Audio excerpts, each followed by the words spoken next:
माफी चाहूंगा दोस्तों, बीच में थोड़ा डिस्टरबेंस हुआ लाइट की वजह से। आगे कहता है कि जो सिंपल इम्प्रिजनमेंट होगी ना उसकी टर्म्स किस हिसाब से होगी, तो निम्नलिखित अवधि होगी उसकी। पहला क्या कहता है, कैसे होगी उसकी अवधि, जब जुर्माने की रकम 5,000 से अधिक की न हो तब 2 महीने से अधिक की नहीं होगी। ये क्या कहता है, जब when fine amount is less than 500, जब जुर्माना, ठीक है, दोनों में से किसी तरीके से लिखें, जब जुर्माना 5K से कम हो तो उसको कितनी पनिशमेंट दी जाएगी, 2 महीने की, ठीक है, 2 मंथ की।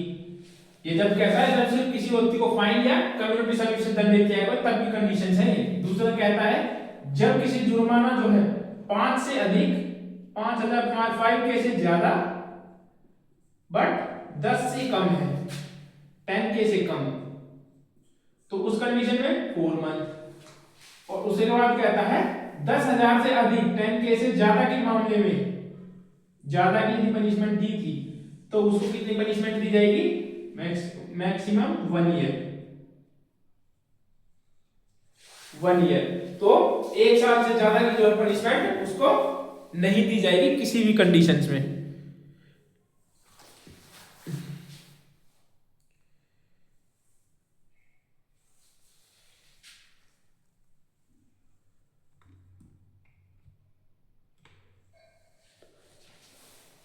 ठीक है, उसके बाद कहता है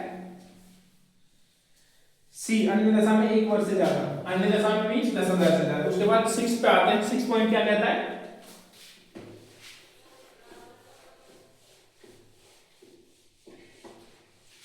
अरे चैप्टर पर, चलो चैप्टर का आपको पता तो नहीं, चैप्टर में करना भी क्या है। जुर्माना देने में व्यक्ति कलम की दशा में अधिरोपित कारावास तब समाप्त हो जाएगा। देखो, किसी व्यक्ति को जो है जुर्माना लगाया तो वो जुर्माना कब समाप्त हो जाएगा, फर्स्ट ऑफ ऑल जब जुर्माना पे कर दिया जाए या फिर लॉ द्वारा उसको छोड़ दिया जाए। जब फाइन पे हो जाए, पे हो, या विधि का प्रोसेस कंप्लीट हो जाए, विधि द्वारा समाप्त हो। मतलब या तो उसने अपनी पनिशमेंट ही पूरी कर ली हो, या फिर जो है जब उसने फाइन पे कर दिया हो तो उसको छोड़ दिया जाएगा। यदि जुर्माना देने में व्यक्ति कर्म होने की दशा में नियत की गई कारावास की अवधि का आश्वासन होने से पूर्व जुर्माने का अनुपात चुका दिया जाता है तो तुरंत के लिए। इसका बात बी कहता है, बी कहता है कि पहले जो है उसको डिफॉल्ट करने पर, फाइन का डिफॉल्ट करने पर उसको पनिशमेंट दी गई, ठीक है, मान लीजिए 6 मंथ की पनिशमेंट दी गई। अब 6 मंथ की पनिशमेंट चलते चलते 3 महीने के बाद में जो है वो जितनी उसके फाइन था उसको चुका देता है यहाँ पर। तो जो बाकी के 3 महीने ना उससे कोई मतलब नहीं, उसको 3 महीने बाद तुरंत छोड़ दिया जाएगा। जैसे वो चुका देगा ना उसको तुरंत रिलीज कर दिया जाएगा कि जाओ अब जो है आपने फाइन को चुका दिया है, अब आप फ्री है हमारी तरफ से। तो ये कहता है इसमें 6। नाउ उसके बाद 7 तो है ही, 7 है, सॉरी है, 7 क्या है भाई, जुर्माना या उसका कोई भाग जो चुकाया न गया हो, दंडादेश दिए जाने के बाद 6 महीने 6 वर्ष के भीतर किसी भी समय, अच्छा यदि अपराधी दंडादेश 6 वर्ष से अधिक के कारावास से दंड है, ठीक है। देखो 7 क्या कहता है, किसी को पनिशमेंट दी गई। 7 सिंपल पहले तो ये कहता है कि यदि किसी को फाइन दिया गया ना तो उसको 6 साल के अंदर जो है वो फाइन चुकाना पड़ेगा, और पनिशमेंट दी गई है, पनिशमेंट यदि 6 साल से कम है तो तब वो टाइम पर, यदि जो है उसको 10 साल की सजा दी गई है तो वो टाइम पीरियड उसको 10 साल तक के लिए रहेगा कि वो 10 साल के अंदर जो है अपना जो जुर्माना है उसको चुका दे, ठीक है। ये है, ये कहता है 6। तो जुर्माने का टाइम पीरियड कितना, जुर्माने का जनरल टाइम पीरियड कितना है, 6 ईयर। लेकिन बट यदि उसको पनिशमेंट ही जो है 10 साल की दे दी है, 10 साल, तो जो भी इसमें लॉन्गर होगी ना, जो भी लॉन्गर हो, लॉन्गर पनिशमेंट जो भी लॉन्गर हो उसको फॉलो किया जाएगा। मतलब कि 10 साल ज्यादा है तो 10 साल तक वो अपना फाइन दे सकता है, ठीक है। ये कहता है 7। तो 7 वो कंप्लीट दोस्तों। उसके बाद आता है सेक्शन नंबर 9, कई अपराधों से मिलकर बने अपराध के लिए दंड की अवधि। जहां कोई बात जो अपराध ऐसे भागों से मिलकर, अच्छा, where anything which is an offense is made up the part any of which part is itself an offense, the offender shall not be punished with the punishment of more than one such his offense unless it is expressly proved। देखो ये क्या कहता है कि यदि जो है किसी ऑफेंस का कोई पार्ट ही अपने आप में ऑफेंस है, ठीक है। एग्जांपल के लिए जो है सेक्शन नंबर 9, ये एग्जांपल के लिए मैं बता दे रहा हूँ, जैसे कि मैंने जो है किसी दूसरे व्यक्ति को एक थप्पड़ मारा, तो अब ये अपने आप में एक ऑफेंस है, ठीक है। हाँ भाई थप्पड़ नहीं मार सकते, ये अपने आप में ऑफेंस है, लेकिन मैंने किसी को दूसरा भी उसी को दूसरा थप्पड़ मारा, फिर तीसरा मारा, फिर चौथा मारा, फिर पांचवा मारा, ऐसे करते करते मैंने 10 भी थप्पड़ कर दिए उसमें। तो उसके बाद में क्या है, तो अब ऐसा नहीं है कि जो मैंने 10 थप्पड़ यदि उसके मारे हैं, लात घूसे मारे हैं, तो मेरे को हर एक थप्पड़ के लिए अलग से पनिशमेंट दी जाएगी, नहीं। मेरे को सिर्फ जो मैंने सारे थप्पड़ मारे हैं ना, पार्टली भी यदि मैं एक करता तब भी वो ऑफेंस था, लेकिन यदि मैंने ज्यादा किए हैं तब भी वो एक ही ऑफेंस होगा, जैसे कि हार्ट का, जब तक कि कुछ और डैमेज ना हो, दांत वगैरह टूट गए तो गिरी हुई शर्ट में चले जाएंगे। ये कहता है इसका फर्स्ट। सेकंड क्या कहता है, anything in an offense falling with two or more separate definition of any law in force of the timing in which of the offense are defined of punishment।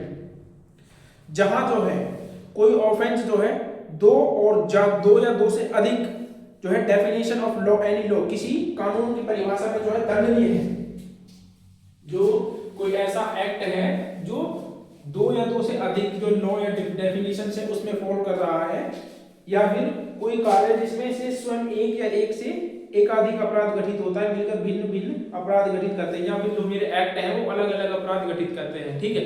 जैसे कि लड़ाई में एक साथ सबसे हुई, मैंने एक के थप्पड़ मारा, ठीक है, एक के थप्पड़ मार के मैं निकल गया, लेकिन जो है सॉरी ये इसका एग्जाम्पल नहीं है। ये क्या कहता है, कोई बात अपराधी को परिभाषित करने वाली, दंडाधित करने वाली तत्सम प्रवृत्ति विधि की दो या दो से अधिक परिभाषाओं में आने वाला कोई अपराध, मतलब जैसे मान लीजिए कोई एक्ट है, जैसे रेप है, वो उसमें भी आता है, यदि चाइल्ड के लिए है तो किस में आएगा, पॉक्सो में आएगा, यदि उसके लिए है मेजर है तो 376 में। उसी तरीके में ये इसका एग्जांपल नहीं है, लेकिन मैं सिर्फ ये बताया कि दो एक्ट में यदि फॉल कर रहा है, ठीक है। उसके बाद कहता है कि कोई कार्य जिनमें से एक या एक से एकाधिक से अपराध घटित से मिलकर अपराध बनता है, जहां वह अपराधी गुरुतर दंड से दंडित नहीं किया जाएगा, तो उसे अपराधों में से किसी एक के लिए न्यायालय जो उसका विचार करता है उसे दे सकता है। मतलब कि यदि मेरा एक्ट है, ये कहता है कि यदि मेरा एक, जैसे मान लो मैंने किसी व्यक्ति को पीटा, और यदि मेरा पीटना ही किसी दो एक्ट में अलग अलग ऑफेंस बना रहा है, दो परिभाषाओं में फॉल कर रहा है, तब भी मुझे जो पनिशमेंट होगी वो एक की ही दी जाएगी, दो की नहीं दी जाएगी। तो ये कहता है, ठीक है।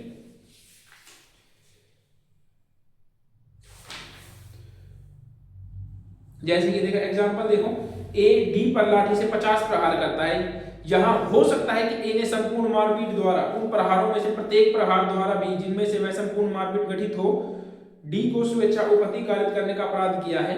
यहाँ ए प्रत्येक प्रहार के लिए दंडनीय होता तो वह प्रत्येक प्रहार के लिए 1 वर्ष के हिसाब से 50 वर्ष के लिए कारावास किया जा सकता था, किंतु वह संपूर्ण मारपीट के लिए केवल एक ही बार से दंडित किया जाएगा, ठीक है। उसके बाद दूसरा क्या कहता है, किंतु यदि उस समय जब ए डी को पीट रहा था मैंने हस्तक्षेप किया और ए मैं पर साथ से प्रहार करता है, तो यहाँ मैं पर किया गया प्रहार उसका एक अलग एक्ट है, ठीक है, वो बचाइए। दूसरे की परिभाषा है जो सब क्लोज 2 है इसका, ठीक है, 9 का 2, ये उसका है बी पॉइंट, बी जो इलस्ट्रेशन है ये उसके लिए है।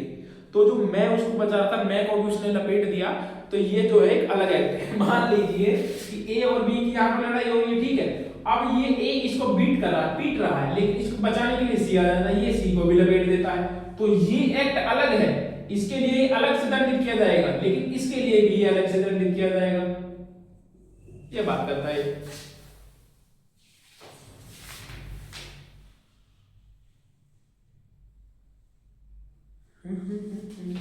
इसको अलग से दंड दिया जाएगा, इसको अलग से दंड दिया जाएगा, ठीक है, क्योंकि भाई अलग अलग डेफिनेशन में फॉल कर रहा है।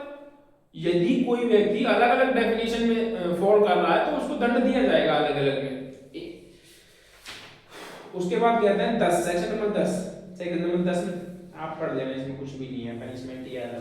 उसके बाद आता है सॉलिटरी कन्फाइनमेंट, मैं सॉलिटेटर जनरल वर्ड, सॉलिटरी कन्फाइनमेंट, एकांत परिरोध, ये बड़ा इंपॉर्टेंट है, इसको समझना जो है एग्जाम के पॉइंट ऑफ व्यू से बहुत इंपॉर्टेंट है। एकांत परिरोध क्या होता है, ठीक है। अच्छा 10 का मैं वैसे बता देता हूँ, जब ये डाउटफुल हो, जब भी पता ही ना चल रहा हो कि कौन सा ऑफेंस किया है, तो ठीक है, तो उसको लोएस्ट पनिशमेंट दी जाएगी, ये चीज है इसमें, ठीक है 10 में। जब ये पता ही ना चल पा रहा हो कि इसने कौन सा ऑफेंस किया है, तब उसको लोएस्ट पनिशमेंट दी जाएगी। अच्छा सोलिटरी कंफाइनमेंट, एकांत परिरोध, ये क्या कहता है? अच्छा, आज के लिए कितने लंबी वीडियो हो गई है दोस्तों?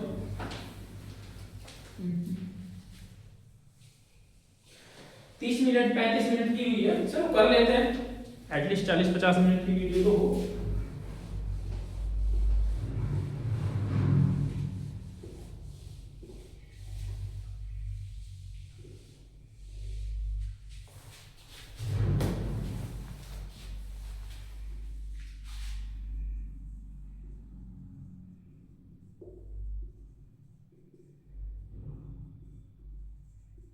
एकांत परिरोध,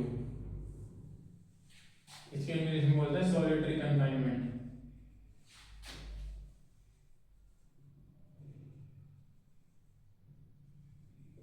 ठीक है, सही लिखा है क्या? हाँ ठीक तो है। जब कोई व्यक्ति ऐसे अपराध के लिए दोषी ठहराया जाता है, दोनों में ही पढ़ देता हूं मैं, इंपॉर्टेंट है ना। Whenever any person is convicted of an offense for which is under this Samhita or the court has power to sentence in the rigorous imprisonment, जब कोई व्यक्ति जो है कोर्ट के द्वारा जो है rigorous imprisonment के लिए दोषी ठहराया जाता है, the court may by its sentence order that the offender shall be kept in the solitary confinement for any portion or the portion of the imprisonment। तो कोर्ट जो होगी ना वो उस कंफाइनमेंट के दौरान ये ऑर्डर दे सकती है कि इसको जो है सॉलिटरी कंफाइनमेंट में रखा जाए, portion of the imprisonment to the which he is sentenced not exceeding 3 months in the whole। लेकिन जो होगा कोर्ट जो होगा 3 महीने से ज्यादा जो है किसी को एकांत परिरोध में रखने का आदेश नहीं दे सकती। ठीक है, तो इसकी एक लिमिटेशन हो गई। लिमिटेशन कितनी है? 3 महीने से ज्यादा जो होगा सॉलिटरी कंफाइनमेंट नहीं होगी। According to this following scale namely, एकांत परिरोध कैसे होगा? निम्नलिखित के अनुसार जो होगा एकांत परिरोध होगा। ठीक है, तो इसमें दो बातें हैं।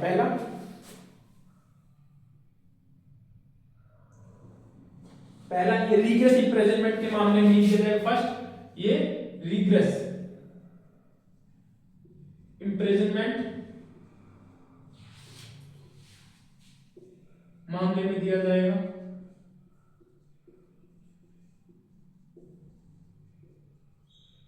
कोर्ट जो होगी ना, दूसरा क्या कहता है, कोर्ट जो होगा ऑर्डर से मेंशन कर सकेगी कि उसका पोर्शन या फिर कंप्लीटली जो है उसको, कंप्लीट तो नहीं, 3 मंथ से ज्यादा हो ही नहीं सकती। कन्फाइनमेंट जो होगी ना,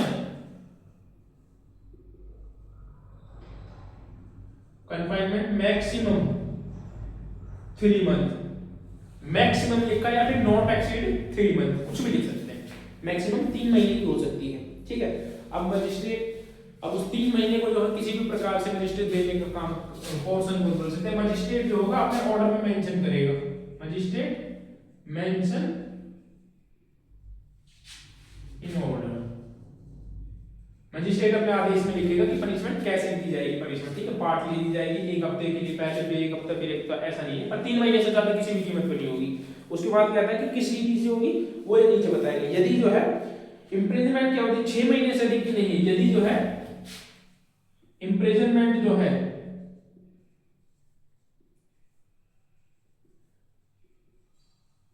not exceed 6 month, imprisonment 6 month से ज्यादा नहीं है, तब जो होगा उसको पनिशमेंट कितनी दी जाएगी? 1 मंथ की। याद रखना 1 मंथ, 1 मंथ क्या? Solitary confinement.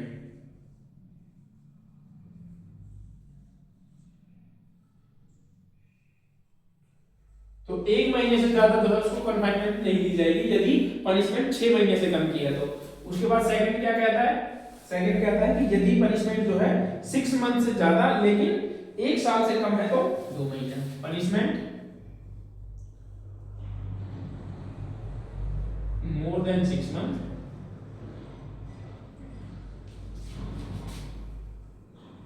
But not exceed 1 year.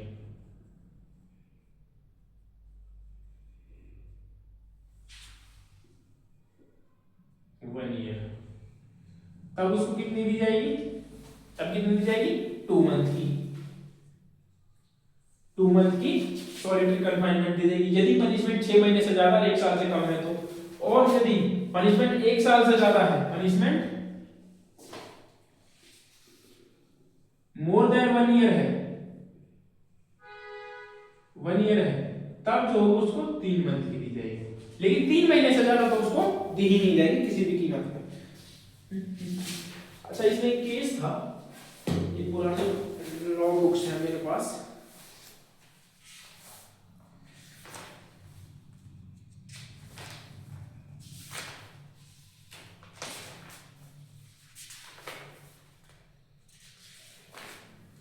कितने में था ये सॉलिटरी कंफाइनमेंट, ऑनेस्टली बताओ मेरे को तो याद ही नहीं है पुरानी वाली बिल्कुल भी।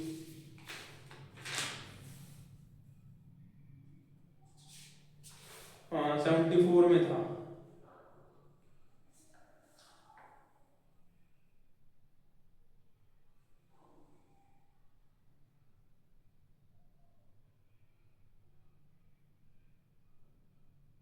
ये था चार्ल्स सोबराज वर्सेस अधीक्षक केंद्रीय जेल दिल्ली, ठीक है, केस का नाम लिख लेना और नोट साथ ही साथ बनाते चलना, बाद में नोट्स नहीं बनते हैं, ठीक है। क्या नाम था कि इसका, चार्ल्स सोबराज वर्सेस अधीक्षक दिल्ली। अब आप लोग अधीक्षक को देख लेना है क्या बोलते हैं, केंद्र दिल्ली, जेल दिल्ली, सुपरिंटेंडेंट तो नहीं बोलते अधीक्षक को, पता नहीं यार, मुझे देख लेना हम लोग। पर केस यही है, इसमें क्या हुआ था कि कोर्ट ने जो है, दिल्ली कोर्ट ने जो है, किसी ने उसको पनिशमेंट दी थी कितनी, 8 से 11 महीने का सॉलिटरी कंफाइनमेंट दे दिया, 8 से 11 महीने की सॉलिटरी कंफाइनमेंट दे दिया। तब सुप्रीम कोर्ट ने ये कहा था कि किसी व्यक्ति को जो है 8 से 11 महीने तक सॉलिटरी कंफाइनमेंट में रखना एक अमानवीय व्यवहार है उसके साथ में, और ये आर्टिकल 21 का वायलेशन है। किसी व्यक्ति को, आप किसी को 8 से 11 महीना यार कम नहीं होता है, अकेला व्यक्ति 2 दिन रह के देख ले वो पागल हो जाता है, पागल से कम कंडीशन नहीं रहती उसकी, 8 से 11 महीने तक, ठीक है। तब जो सुप्रीम कोर्ट ने ये कहा था कि किसी भी व्यक्ति को जो है इस तरीके से पनिशमेंट में नहीं रखा जा सकता, तब सुप्रीम कोर्ट ने ये उस जजमेंट में कहा था कि 3 महीने की मैक्सिमम पनिशमेंट होगी पहली बार। उसके बाद था, आता है सेक्शन नंबर 12, एकांत परिरोध की अवधि, लिमिटेशन। अब उसमें कुछ लिमिटेशंस लगाता है कि उसकी अवधि किस प्रकार से होगी। अब ये तो बता दिया कि उसकी पनिशमेंट भाई 6 मंथ से ज्यादा और 1 साल से कम है तो 2 महीने की होगी, लेकिन क्या वो 2 महीने कंटिन्यू होगी या गैप के साथ होगी, किस प्रकार से होगी, उसके बारे में बताता है सेक्शन नंबर 12, सॉलिटरी कंफाइनमेंट के लिमिटेशंस के बारे में।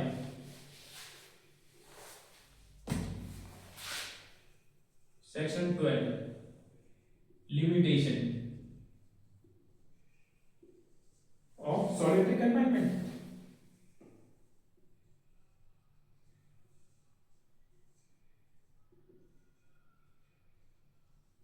ठीक है, एकांत परिरोध की अवधि। एकांत परिरोध के दंडादेश के निष्पादन में ऐसा परिरोध किसी भी दशा में एक बार में 14 दिन से अधिक नहीं होगा। क्या कहता है, नोट करना, एक बार में 14 दिन से ज्यादा पनिशमेंट उसको नहीं दी जाएगी।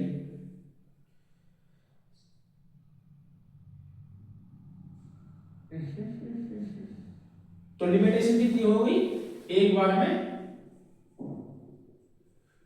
14 दिन से ज्यादा नहीं।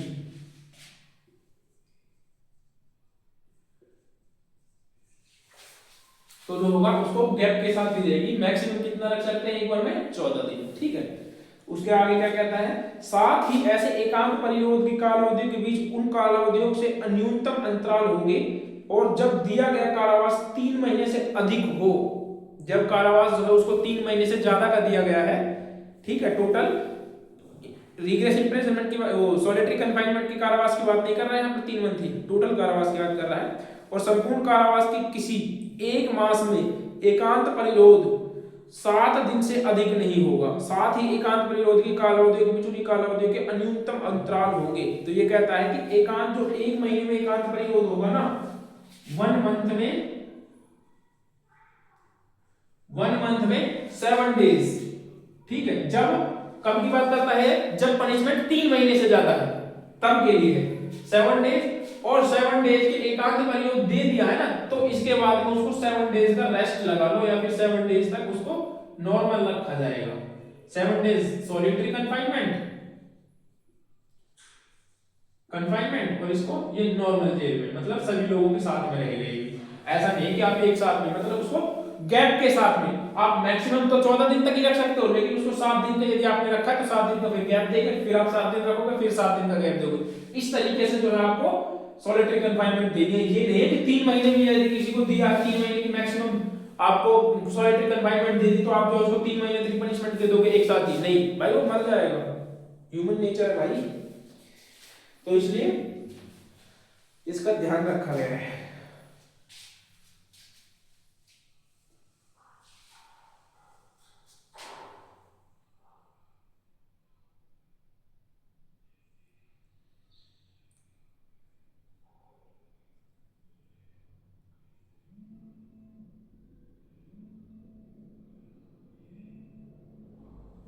तो आज के लिए दोस्तों यही कंप्लीट करते हैं। तो सेक्शन नंबर 13 उसको आप पढ़ लेना, कुछ भी नहीं है उसमें वैसे तो अगली वीडियो में जो है चैप्टर नंबर 3 को जो है करेंगे। आज के लिए जो चैप्टर नंबर 2 हमने कंप्लीट कर लिया है। तो यदि वीडियो आपको अच्छी लगी तो लाइक शेयर और कमेंट जरूर करें।